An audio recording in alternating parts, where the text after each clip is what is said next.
আসলে একদম মুন্ডুর মতো। ঢাকার মধ্যে থাকা কম বেশি সবাই কিন্তু এখন জানে যে সংসদের সামনে বসা পাহাড়ি এই খাবারটা অল্প কিছুদিনের মধ্যে কিন্তু বেশ নাম করে ফেলেছে। আর এইখানে যে পরিমাণ মানুষ দেখছেন সবাই কিন্তু এই খাবারটা খাওয়ার জন্যই এসেছে। সো বিষয়টা হচ্ছে ওরা ওদের নামটা দিয়েই জিনিসটা এত ফেমাস করে ফেলেছে যে অবভিয়াসলি সবাই একবার ট্রাই করার জন্য হলেও কিন্তু এখানে আসবে। বাট বিষয়টা হচ্ছে যে একবার ট্রাই করে গেলে কি তারা আবারও এটা ট্রাই করার জন্য আসে? সো হোপফুলি যাদের কাছে ভালো লাগবে তাদের তো ভালো লাগবেই, কারণ প্রত্যেকটা মানুষের টেস্ট আলাদা আলাদা হয়ে থাকে।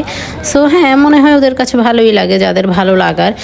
বাট বিষয়টা এরকম যেটা আহামরি কোনো খাবার না, কিন্তু নাম দিয়েই ওরা কাম করে ফেলেছে। প্রথমে ছোট ছোট নুডলস আছে না, এটা দেখে আমি ভাবছি যে ওরা ডিম রে ম্যাশ করে দিছে। পরে দেখলাম যে না, নুডলস।